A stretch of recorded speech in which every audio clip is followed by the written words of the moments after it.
I am Emmanuel Ouma, and today we want to speak about all the issues that are affecting the young generation in this country. And I'm here one-on-one with Mwalimu Odoyo Owidi. Thank you so much for making time for us.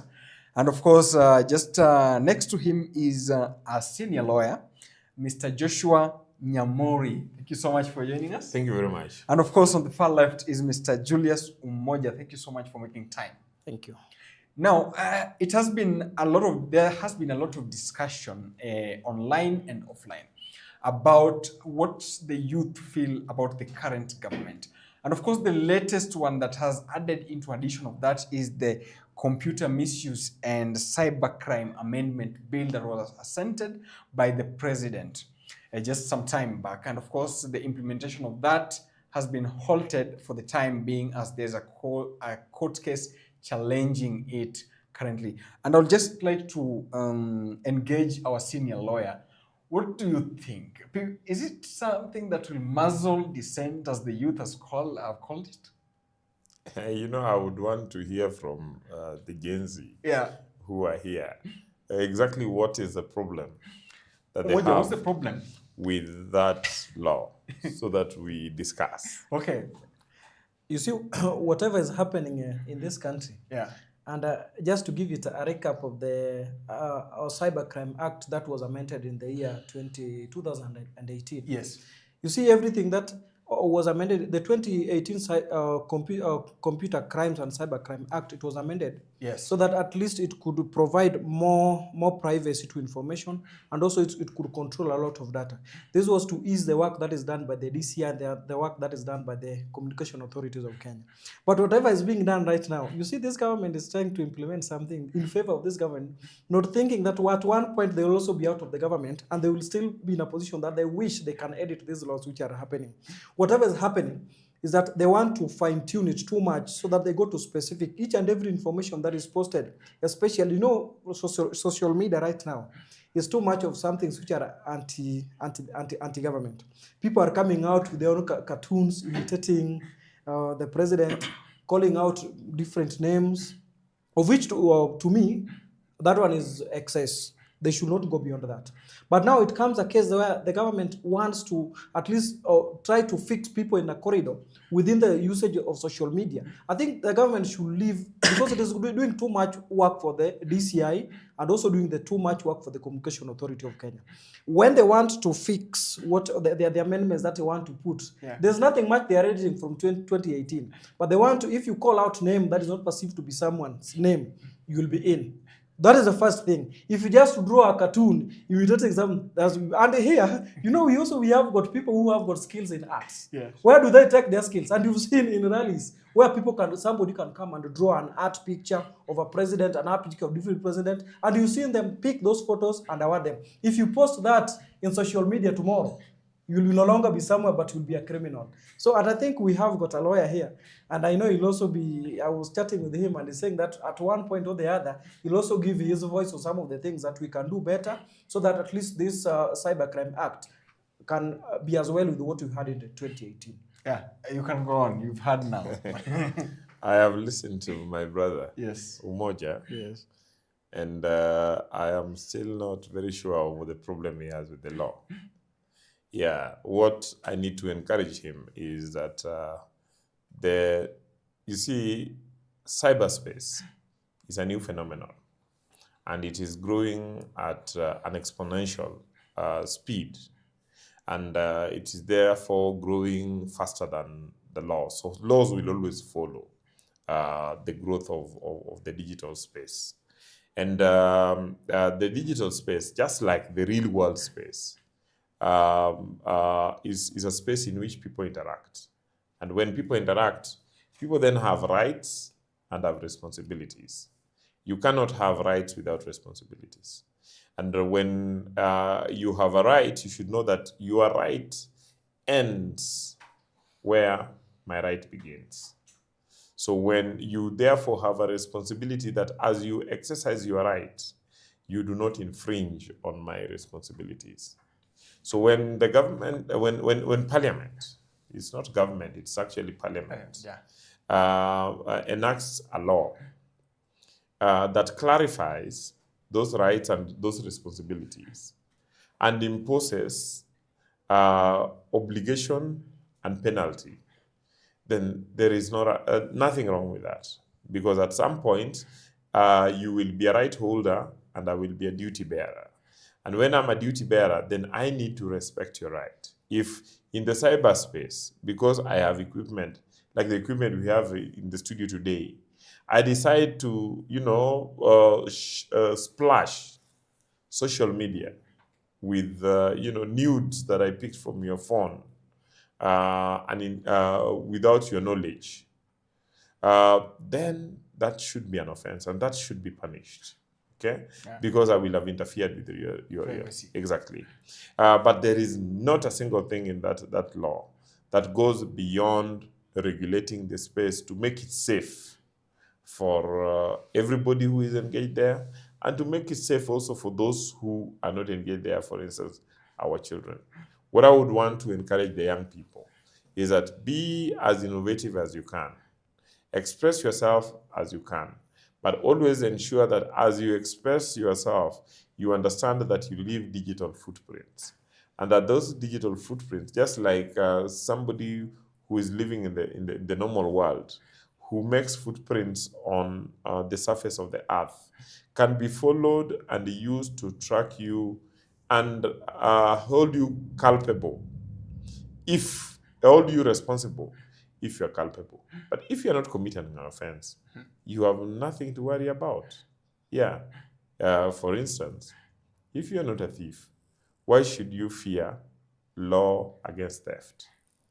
Okay? Yeah. If you're not a murderer, why should you fear law against murder?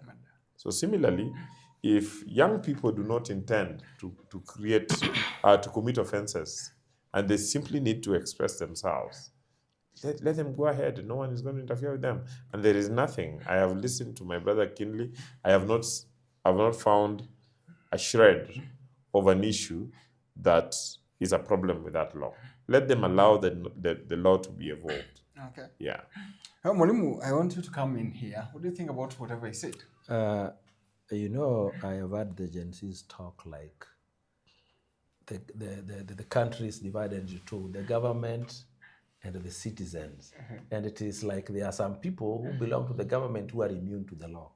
That law being put there binds all of us, myself, yourself, and anybody, however senior in government.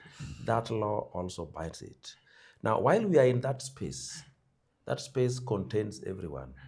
We must protect everyone there. While there are people there who believe that that law is targeting them, they must also understand that the people that they write things about, they make statements about, also have a right. Some of the statements that are made on social media can cause so much damage to individuals and even to the country. I would give you an example. Suppose we have a financier who is trying to implement certain policies that would make the economy better, that would bring changes to the way the country fiscal management is run.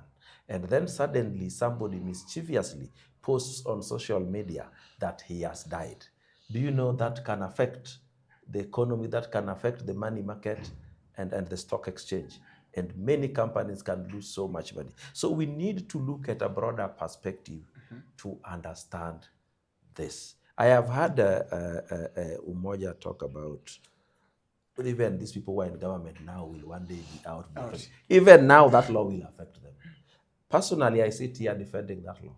But I think I'm more active on social media than many Gen Zs, And I should also be worried about that law if it was biased. But I think that law is the right one we need for this country. It has come because, as Wakili said, the cyberspace is a new phenomenon. Before, we had laws that used to deal with all these matters when they appeared on print media and TV and that. But now, we have another electronic media called the cyberspace, in which you also must protect my right, my privacy, and my peace there. Okay, that's good. And I think that is, you have dealt with that specifically. Now, there has been a lot of talks, especially on the online space and offline, about the youthful generation doesn't want, or they don't see this government, the current government that is led by President William Ruto, as representative of them. And I think I have Umoja. What problem do you have with the government? You see, if I start tabling some of these problems, just allow me that within these problems, because there are too many, I'll just put them in paragraphs so that I can be brief as possible. Indeed. You see, one, we judge the government based on the manifestos and the blueprint that it gave in 2022 when the government was campaigning. Especially this government targeted a lot of youth and promised a lot of things. And also because it's a better, the bottom-up economic transformation agenda, which means that you'll be uplifted from the bottom and at least you'll be somewhere. It is fine, we appreciate it, was just a philosophy. But now when it's come to the implementation of what we are seeing right now, you see this movement started in the year 2024. Actually, we were good enough and we gave the government between 2022 and also some part of the 2024 so that we could give it a trial and see that is this government truly implementing what the government promised us to do. Now, what are some of the things that the government has done wrong? I don't want to emphasize much on some of the few things that it has done best, but now let me maximize on the areas that the government has really failed us as youth. Okay. Now, number one, you see, when this the previous government headed by the President Uhuru Kenyatta, when it left the office, what did we have? One, the education we had was the funding model. Yeah. And this funding model, it could capture up to around 22,000 shillings capitation for the secondary schools. Yes. And also there was a capitation for the primary schools. Now, what happened within this the previous financial year? We were told that at least the government can only do a capitation of 16,000. And also we made a lot of noise and they came and changed and moved to 22,000. Meaning that someone who denies you education, denies you a fishing rod and gives you fish at that particular moment. That was number one. Number two, this government promised a lot of jobs. You see, there was a kazi mtaani that was going on during Uhuru's time. Regime, yes. And it employed around 283,000 people. Out of the 283,000, when this government came into office, the government tried to scrape off this particular initiative and later introduce what we call the Climate Works. The Climate Works has only employed 113 people. So out of 282 people to 113 people, how many people are jobless? Well, Mr. Joshua, you've heard what Mr. Umoja has said, and there's a lot of things that he has said in terms of education, capitation, and of course jobs, the sustainability. You know, they don't trust the government. You know, I watched Mr. Umoja talk, and I must appreciate that I like the energy. You know, if you read Noti Uhuru, in the preface, Yeah. Jaramogi talks about the energy of the youth and says that it is to the youth that the future belongs, and that their energy and their idealism will move the world forward. So we must encourage young people to be idealistic. In fact, Winston Churchill, the Prime Minister of England during the Second World War, said that if you are not an idealist at 20, then you have no heart. But if you are not a realist at 40, then you have no brain. Basically, what he was saying is that the idealism of the youth have moved the world forward. Yeah. Okay? Yes. And we must continuously encourage them. However, I must then move forward and also remind my brother Umoja that Mao Zedong once said that no research, no right to speak. So I would want to encourage young people, because what I have heard from Umoja is something that I hear from so many young people.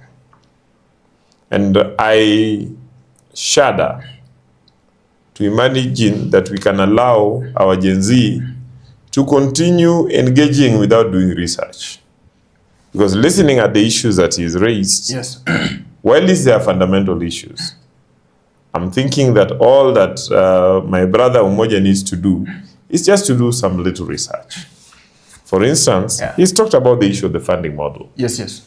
and claims that this government reduced the funding for secondary school children from a unit of 22,000 to a unit of 16,000. Yes. Nothing is further from the truth. And then there was pressure. So Nothing is further from the truth. Okay. I would want him to listen to the interview, not interview, to listen to the presentation by the Honorable Mbadi to Parliament when this issue was raised. And the CS Mbadi actually told Parliament that while this capitation had been fixed at 22,000, in reality, at no time during the previous government, Uhuru's government, did government release more than 16,000 per child. Okay? So he said what he had declared was the reality, not the lie in the books that was being told during Uhuru's time. But what then he moved on to say is that as a government, they were making efforts to push that upward, and indeed they did that. So does the government of President Ruto need condemnation, or should they be commended for having done what, for one, having publicly accepted that what had been done previously was not what is written on paper, but they were moving to try and get further funding for the children. I think we don't need to blame the president for that. Then again, my brother has talked about Kazi Mtahani, in which he says that the president of this government reduces for 283,000, abolished what was providing employment to 283,000, and then provided how many jobs? Climate Works. Climate Works, 130. 130,000. Yeah. Yes. So again, a little research would then let Umoja and his generation understand that the problem with Kazi Mtahani is that it was not focused on any specific transformative development projects. Majorly, they were used to clean up markets and roads. And then those areas would just be dirty after a few days. Okay? So literally, work should be transformative. You cannot work to continue doing the same thing without creating transformation. That is not development. What the president said is that they were halting that, but then they would bring back something that was more transformative, something that would give youth opportunity to work, but enable them to transform their environment and to transform their lives. What then did the president do? They introduced the Climate Works, which in the initial stages, Nairobi employed 20,000, and then he expanded it to 113,000 to cover the rest of the country, and that this would be distributed to all the wards across the country. Okay? But apart from that, you see, Kazi Mtahani was not reaching every ward. Apart from reaching every ward with the 113, there are other jobs. Okay? Apart from, before I go to the other jobs, Climate Works is focused on the climate-related programs. In Nairobi, for instance, you see the transformation that is happening in Nairobi River. Which one? Nairobi River? Yeah, I have seen that. You've seen it? And definitely, definitely, it is a transformation. Okay. Okay? From what was a dirty sewage, dirty, toxic, environment, to an environment where people would sit and enjoy being next to a water body within a busy urban area. That is a good thing. But apart from that and reducing pollution, the president has ensured that the other pillars of the economy create much more other jobs. And my brother has mentioned housing sector. My brother probably needs to know that I sit in the board of the National Housing Corporation. So I understand the housing sector pretty well. I am actually also right now undertaking research for my thesis on the right to housing. And therefore, I've had a chance to not only study, I'm having a chance not only to study the Kenyan housing sector, but I'm also doing a comparative study with what is happening in South Africa, what has happened in South Korea, and other countries that have been transformed through the housing economies. And the housing economy in Kenya is employing hundreds of thousands of young people. And these hundreds of thousands I think the last time the president talked, the president said that we had about 170,000 units going on. Every unit would employ a minimum of about 5 people at any one go. Okay? Now, as it employed, and this is still expanding because new projects are coming up all over the country. Okay? And you need to know that this government, through the housing levy, fixed the biggest problem that we had in ensuring that the housing programs are carried out, and that is ensuring that there is sustainable funding process through the levy. And then employment is not only at the site. Employment is created for not only the watu wa mkono, but we also have engineers. We have QSS. We have architects. Then when the housings are ready, lawyers like me would get jobs in conveyancing. Okay? Then if you move from there, you go to the quarries. You'll get young people working at the quarries. You go to the factories that are producing the steel, producing cement, okay? Then from there, the money that is paid to contractors, paid to workers, circulate around the economy. As it circulates around the economy, it then feeds into the transport sector. It feeds into the ordinary mamamboga and boda boda. Because they get more businesses, because on the payday, these people are able to use their services. It goes to the butchery and almost everybody. So construction economy, research has proved, and there is empirical data to that, research has proved that construction economy is an economy that ensures that money is not only held by a few people, but money actually circulates to the entire economy. Effect. Yeah. Now, the other thing that, I'm hoping that I have dealt with the issue of kazi mtaani and the jobs, and I have also dealt with the issue of the housing. And the other issue that he talked about is the issue of internship. And I think if you're keen, again, I would encourage him to do a little research. Go to the president's handle on Facebook or Twitter, and you will find that in this housing program alone, he had a meeting with the key stakeholders in State House, in which he talked about expansion of the internship programs. And he has ordered, apart from the housing sector, he has ordered all the ministries, departments, and agencies to work on expansion of internship programs. So there are more expanded programs that our young people should basically look for. About the finance bill, public participation is in law. Public participation opportunities are actually advertised. Again, I want to encourage our people, especially the young people, to not only enjoy TikTok videos, but to also read newspapers. And try to go into government websites and get notices about these things and attend and give their views and not speak about propaganda that they've been given on social media. Actually get the facts, read, analyze, and then give your views through petitions or going to those forums to then offer your opinion. I would want to leave it at that and probably... because I think Mr. Omoje is not satisfactory.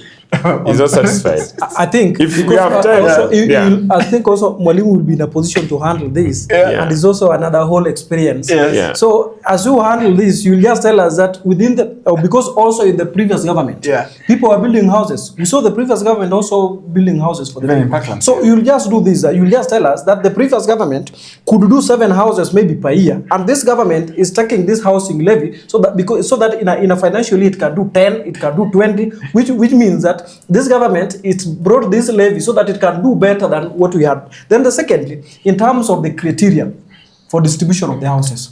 We saw Mukuru kwa Jenga, when people distributed the houses. Some women, they were given the key, launching was happened. Then what happened the day after? All of them were saying that they had been chased out of the house. And it is in the media. That is not my handwriting. It is in the media. So I think these are some of the things that they should also put clear. And also the internship program. What is the output to input ratio? How many graduates do you have in a year that they offer the one? What is the ratio? Because you can find that we are having around 20,000 graduates at that particular time in the entire country. Then internship program, 6,000. So is it balancing between the output and the input ratio? I know Mwalimu also is an experience of the same. Let me leave it to Mwalimu to do that. But maybe just one aspect. Yes. That on the housing, the number of units, it is well documented that the highest number of units that Uhuru's government was able to achieve was 50,000 in a year against an expanding demand of 250,000 per year, which means that we have a deficit of 200,000 per year. President William Ruto has told you that in the last 1 year alone, they have been able to produce they have 170,000 houses going forward. So it means that he actually ordered that the team should work on 2 shifts. 2 shifts would mean that if they are now producing 170,000 houses, they could have 360,000. I think 360,000 houses going on at the same time. So basically, this is more transformative. This is more involving. Thank you. Okay, we'll just. I think when you see Wakili handle issues law and issues housing, that is his tough. You know, he also a director at the National Housing. But then my takes are largely very political. Sure, definitely. But they are also social. Yes. I noticed that the concern of Umoja was sustainability of those jobs that were created by the affordable housing. Affordable housing.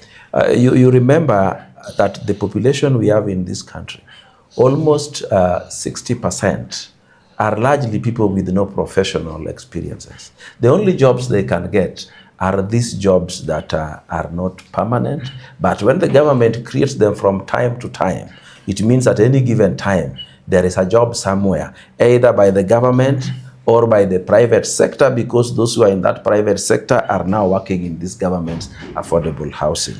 So no menial jobs, no jobs for the lower people are permanent. They are generally jobs that you do, you finish, you go again, you do, you finish.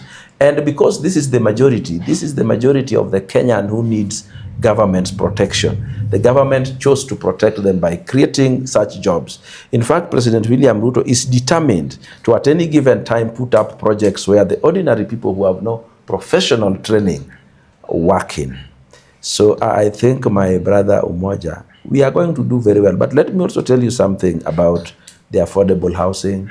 Fortunately, because I am talking about the Big Four agenda during the Uhuru time, is what had the affordable housing, his style. At that point in time, he also brought in what is called UHC, Universal Health Care, which is the equivalent of the Taifa Care we have, not in content, but in context. Yes. And they were also manufacturing that Uhuru promised in his Big Four agenda that was going to be there. And then there was a third thing on the Big Four agenda. Now, this Big Four agenda of Uhuru, nothing actually succeeded. Nothing actually took off. I sat behind the president when we were in Kisumu launching the universal health care. That is where it ended, at the stadium. Then his housing never went far. I don't think there are any people around who are actually living in those affordable housing by Uhuru. Pangani here, we have houses. The Pangani, of course, they are there, few, but they were also done largely by national housing, not an independent affordable housing project like the one we have today, then manufacturing now I can't say.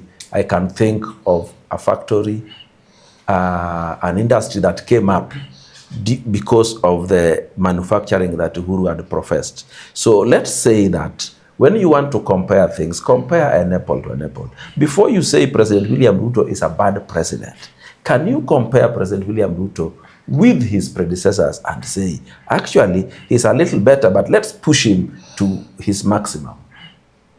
So, because Mr. Moja raised an issue in terms of the funding model. And not only even in the secondary school sector, but we had the one that was meant for universities, that people are being put in some bands and what have you, you know. And there was a lot of complaints about that because largely people felt that they were put in wrong bands, you know, those kind of things. And by the way, it has been stalled.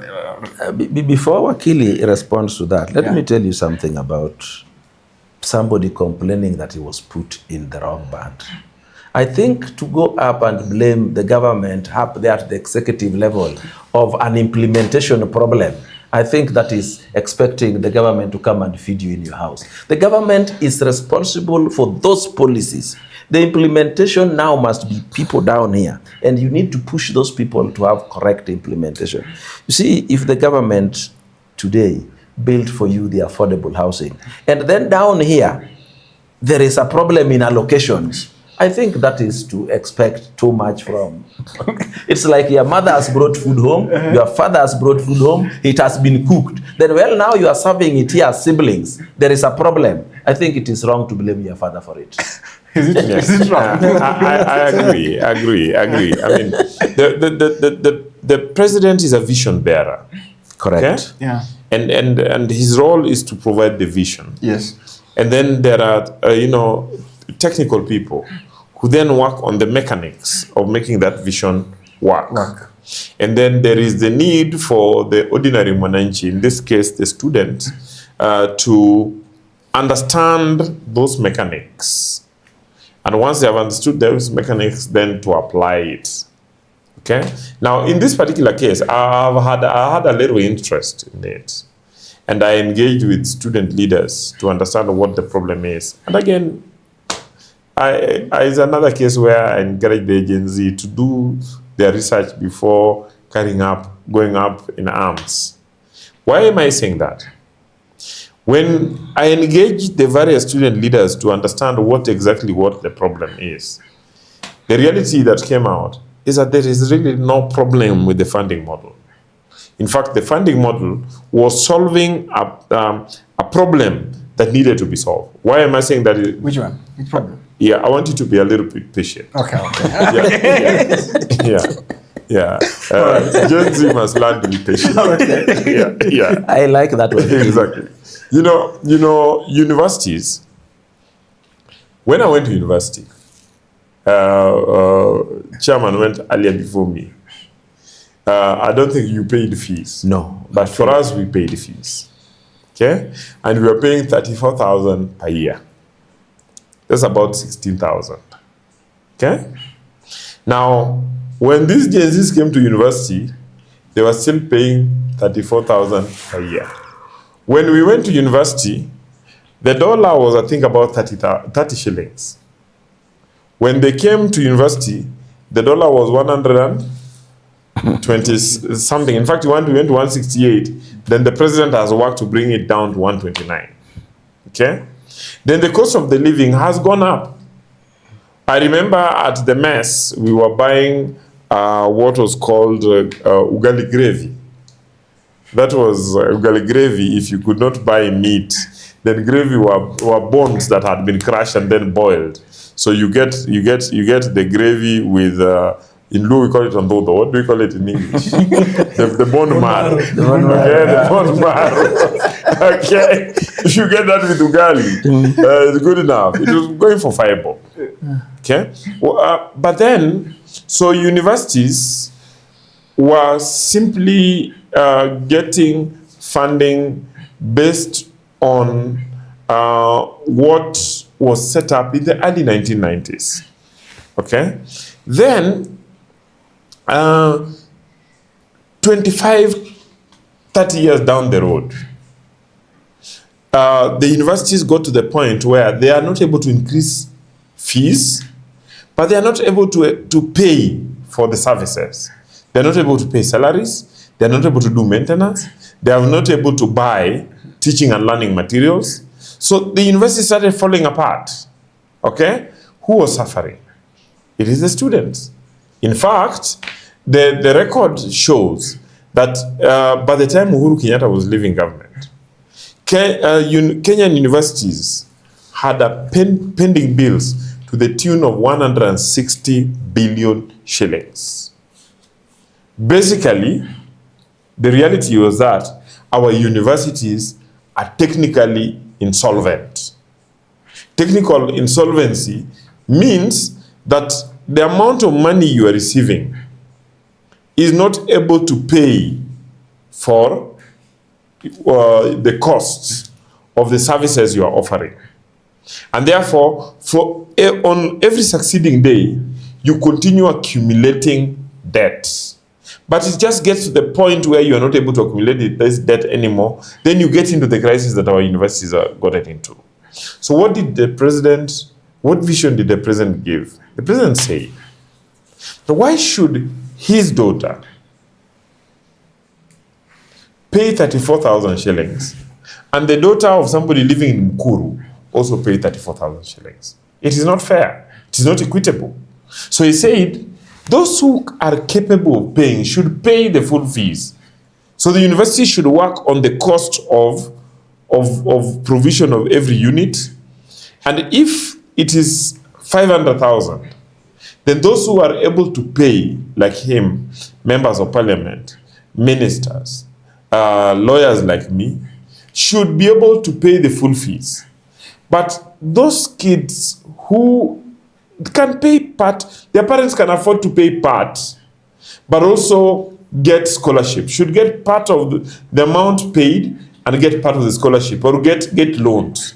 Then there are poor children who are not able to pay at all. Yeah. The government should give them full scholarship. But to be able to then decide how to do this, the government came up with an independent, verifiable, it's called, I've forgotten what it is called, mean testing system. So that you feed your information independently, and the system works on and determines which band you are in. That determination is done independently, not done by certain people, but it is done based on the information you feed in. So the problem was that a majority of these students refused or did not know the reason why they needed to feed in the right information. So that if your father is a peasant farmer at home, you go and say your father is a commercial farmer. If your father is unemployed, you say your father is a businessman. If you are living in a semi-permanent house, you say you are living in a 3-bedroom permanent house. The system would use that to then determine that you're capable of paying. That's the same thing that happened to the health sector, where you had certain people complaining that they're being expected to pay more money than they are able to afford. It is because of you see, garbage in, garbage out. Okay? So basically what then happened is that the program provided for appeal, so that anybody who cannot be able to, who had a problem, could appeal. And most of the appeals were sorted out. That is why there's less noise. Yes. Right. Mr. Moja, has they dealt with your problems successfully? You see, whatever I want now to put out is whatever Wakili has been telling me, that at least I should also be, at one point, I should be improving on my research. However, my research is up to date. And even what I want to say here, I research about it, it wouldn't be fine. I think you researched from the old books. So look for the current ones. The current edition. You know, they even have AI. So you should be ahead of us in research. Wakili, I want just to pick it from where you've left it. You see, the independent body, actually, first, let me first, because Mwalimu also is saying that I should be giving the credit where the government has done it well. Yes. I want to say that the government also has done it well by encouraging the universities. Then they engage in investments, income generating activities within the university, so that they don't depend on the government 100%. That one I really support. And you've seen more university has tried doing the apple farming on a very big hacker, so that it can be in a position to be generating. Even MES is some of the activities that the university is trying to generate some of the income activities. But when it comes to the elephant in the house, which is the funding model, you see, this independent body that Wakili is talking about, I wonder if this independent body knows a place that is called Karungu, where a student comes from and did a research and says that this student is very poor, this student is very rich. Even me, where I am, I can be in a position to pay. But if I tell my son or daughter, can't they just feel that thing? We are living in a grass house, we are living in a we don't even have a toilet, I am not in a position, I'm just a peasant farmer. If that information is captured there, however, I'm capable of paying that fee, that person will be put in the band where he or she belongs. But how many, you see, these ministers that we see here, truth be said, how many ministers are having their sons or daughters in the public universities? Nobody. Even if they are there, but they're very, very minimal. Majority of them, they are not even in the Kenya system. They are learning the British curriculum. So British curriculum, there's no this funding model where their sons or daughters are. And that is a fact. And you find that the sons or daughters of a common mwananchi are undergoing what you call the Kenyan curriculum.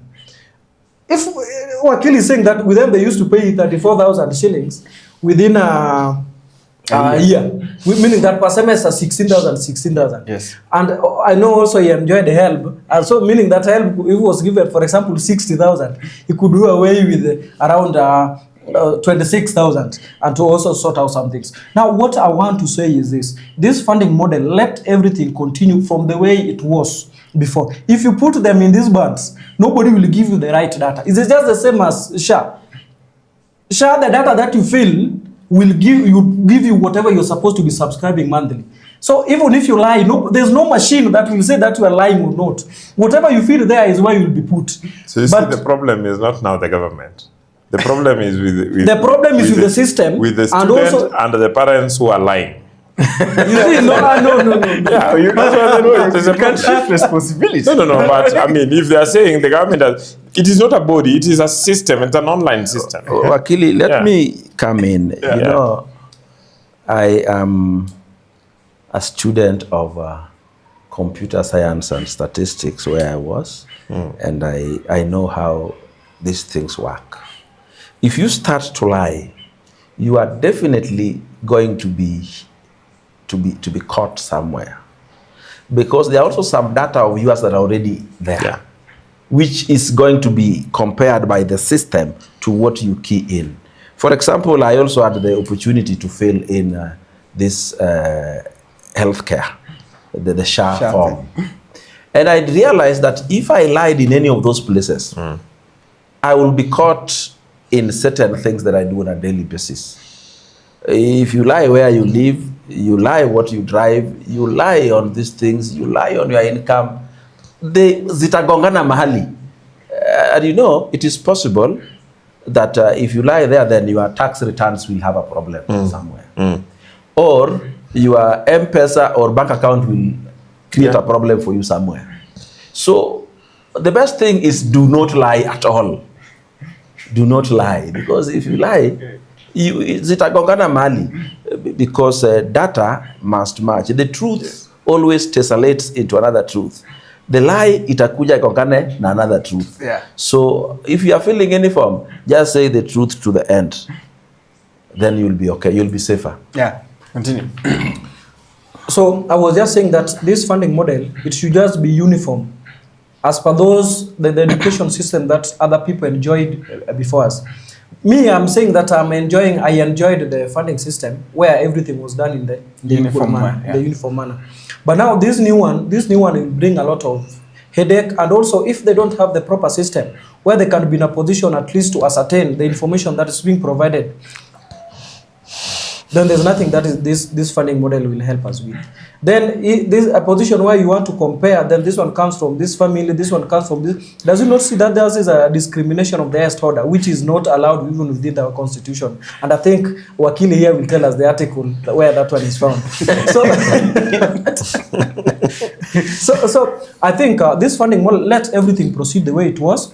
And also you find that now also hostels, which hostels are now also having the funding model. Because previously, with us, we used to pay 3,500 per hostel. Right now, you can find a hostel is 10,000. And also next time, you'll find that even a hostel, it has come a place where hostel also is being given according to where you come from. Where they also enjoy the same services of the electricity, they enjoy the same services of the bed, they enjoy the same. So I think whatever only applies where I support is mess. You know, mess, if you feel that you are from a well-off background, you will take your meat, you will take with your ugali. But if you know that you are from a very humble background, you go take your cabbage and ugali, and life continues. You will be taxed based on what you pay and whatever is available in your pocket. That is why it works perfectly, because there we can be in a position to measure what you have.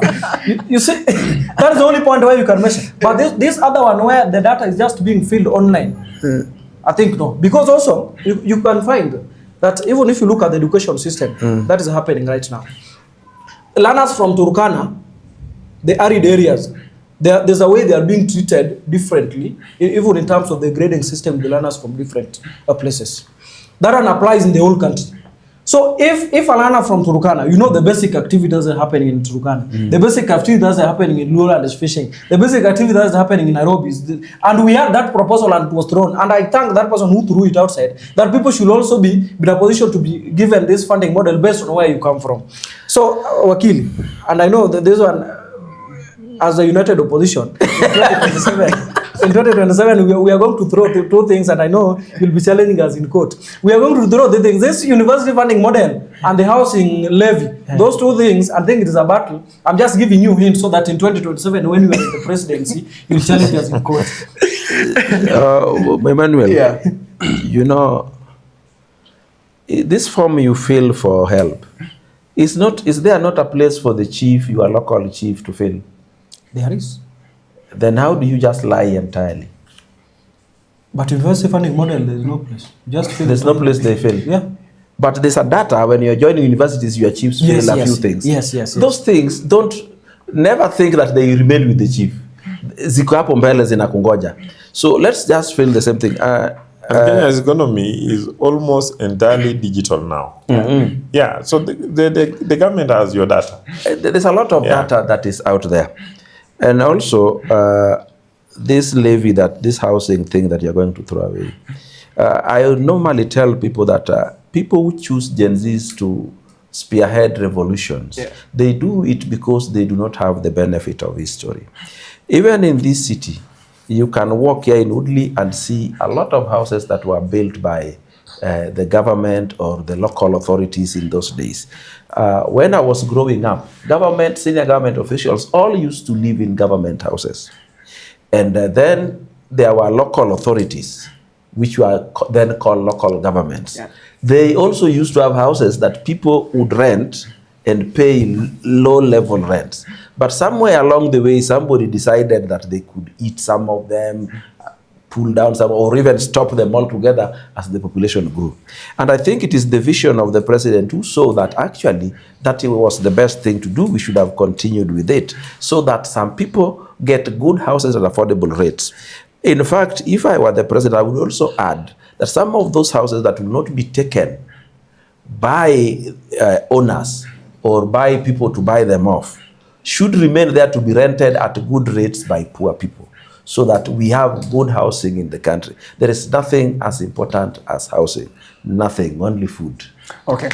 And just as we take this conversation forward, one of the things that one of the conversation that has always been out there is that the young generation will have a greater say, especially in the upcoming general election. And they're saying that they don't want President William Ruto, so probably they want somebody else. But the uptake of the electoral card is very, very low money. Let me tell you something. I tell you always, those who do not have enough information are a problem.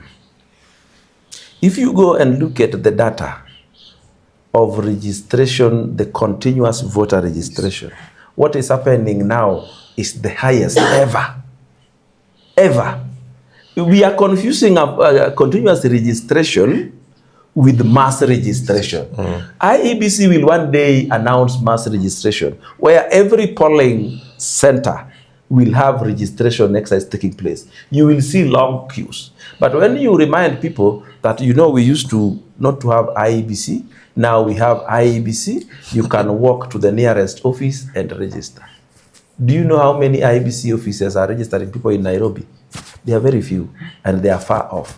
If you go to, say, my constituency, there is one office for IEBC. So whatever end. So some people say, why do you have to waste transport going to register now when one day it will be brought here in the school behind my home? That is what is happening. But nevertheless, I would like to encourage people who want to register, especially those who want to register for the very first time, that this is the best time to go and register, because you will not meet the queues you will meet during the mass voter registration. But I encourage people to register as voters so that they do not only exercise their rights, but make a choice for leadership. I only hope they will go to make choice for leadership, not with emotions, but with facts, figures, and logic. But do they consider facts, figures, and logics, Wakili? In what? When they are casting the votes? That is the young people? Or? Yeah. All over the world, votes are normally cast on basis of emotions. Correct. And I cannot begrudge Kenyans for doing that. I mean, you look at the America, which is over 200 years in terms of the life of its democracy. And,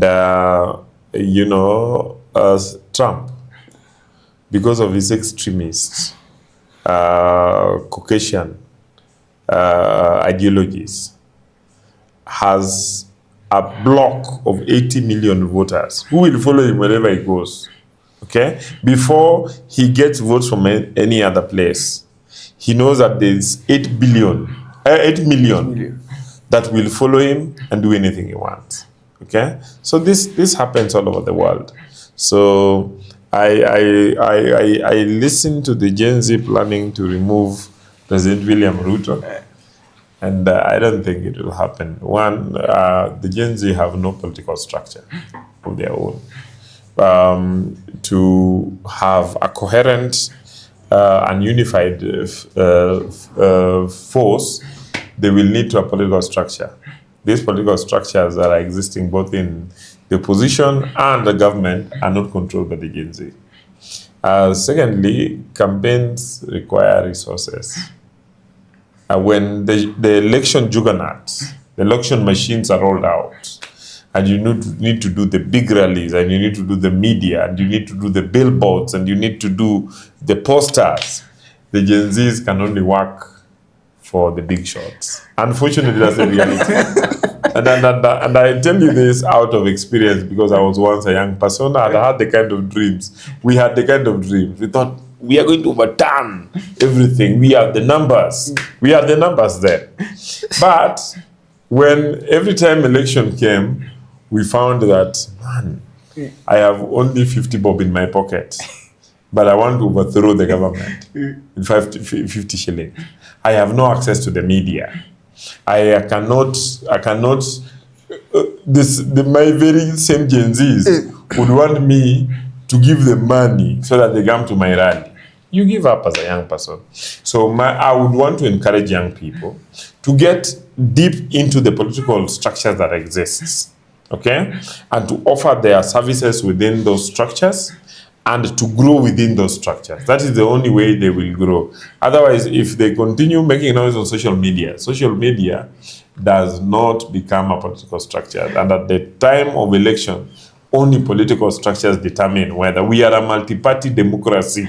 We are not a social media democracy. Mr. Julius. You know, first, let me urge my fellow youths who have not registered as voters that this is the right time where they're supposed to go and register as voters. And also we are urging the IEBC that once they get the enough human resource, they deploy them to the polling centers where people can access them as at their point of comfort. Yeah. Because our target as Gen Zs is million plus or registration for this year, because I know the older people, minority, we can only get only 2% maybe that who are not registered, but majority of the new members who are going to register right now are going to be the Gen Zs. Now, also on a regretful mood, I also wish to be back to Wakili. Yeah.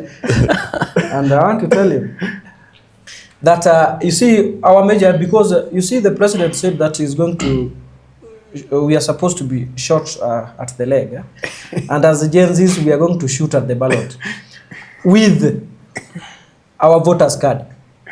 How are we going to do this? You see, this social media that is trying to also at one point try to underrate. Social media, you know, is also a polling center.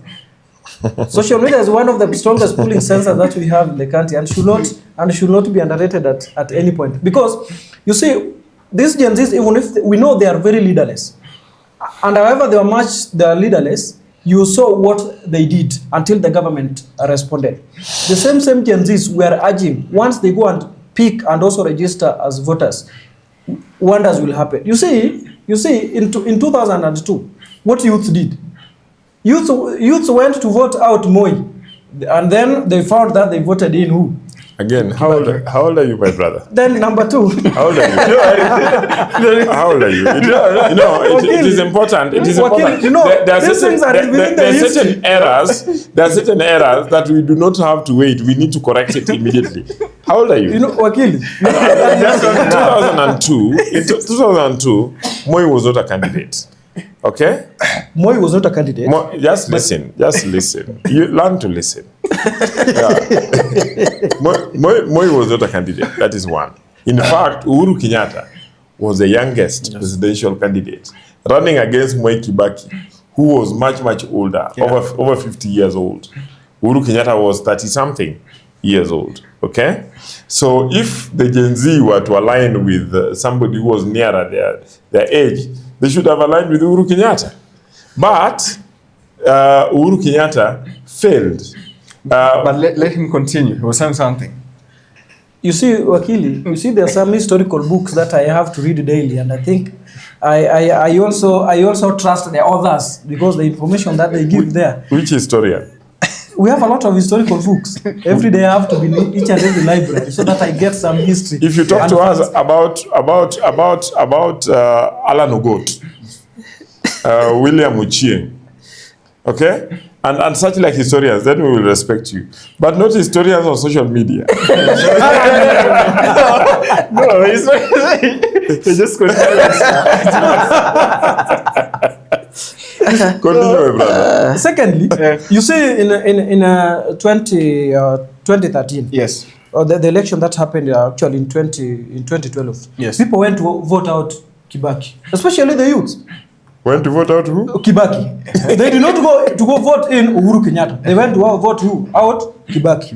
So when it came in 2022, people went to vote out Uhuru, but they did not go to vote in who? Ruto. So in 2027, the youth, and I think Mwalimu is also a witness because at one point I think he gets into social media. You see, both this generation Z that we are seeing, we are not going to vote in anybody. We are just going to vote out who? Ruto. But we don't know the person that we are going to vote in as we speak right now. Whatever is happening in this country, you see the cost of living that we are seeing right now. We've tried to live all the ways since we were born up to now. We've not seen the highest cost of living that we have up to now. Because you see, the previous regime could having a subsidy on the Unga program. Kavagara and Soko. And any other Unga that we take at home. There was a subsidy program. But right now, how much is Kavagara? 2 kg. It's around 220. If you compare to what we had in the previous regime. Why don't they sit down with the millers and agree on the subsidy program? But 2027 is coming. And even from 2026, these Gen Zs that you are trying to underrate here, They are leaderless. They don't have any money, but they are very intellectual. And 2027, don't be surprised to see their darling Dr. Stephen Kalonzo Musyoka being sworn. Okay. As you finish, Wakili, Yeah, so respond to that. Yeah. I would want to disabuse And in my 1 minute. brother. Under 1 minute. Yeah, that political power does not come from making noise on social media. It comes from actual organization, mobilization, and organization. I would want to ask the Gen Z to sober down and then learn from those who have walked that path, so that they learn how to organize, mobilize, and organize. Otherwise, with the kind of things that I'm seeing, they will be busy on TikTok as we will be voting on 2027. They will wake up after. You know, the interesting thing is that I'm told you have something called form. That if one of them gives them a form, they will go to the form as we vote. They will come back the following day and find that we have voted. You know what the form is, isn't it? The form is on Friday, elections on Tuesday. I keep on telling you that the choice of Gen Zs to cause revolutions is deliberate. Because I told you, they do not have the benefit of history. They are reckless. And as they are leaderless and partyless and tribeless, they are largely, generally, very planless. If you want to know a planless person, is a person who is firing, is a managing director, but has no replacement at the door. That is a planless person. I said while I was in Mombasa on Wednesday, that the problem we have today, there are people saying Ruto must go, but there is nobody standing outside his door so that we see if he's fit to be in that office or is better than the president. But allow me to tell you a very short story that happened in 1982. Many of you were not yet born. Okay. In 1982, there was a coup. This coup was led by the oldest person in that coup was 28-year-old Ezekiel Ochuka. They had planned to take Moi Air Base, KBC, and other things. After they had finished doing that, they had not planned how to take power. So they had won the battle, but they could not get the crown over their heads.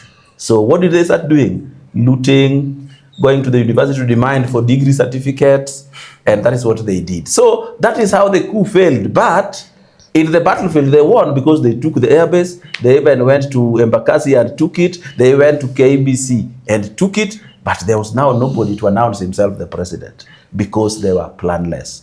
So, ladies and gentlemen, that is how it works. You have to plan. All right. Somebody who doesn't plan is planning to fail, and that is one of the oldest in the English world.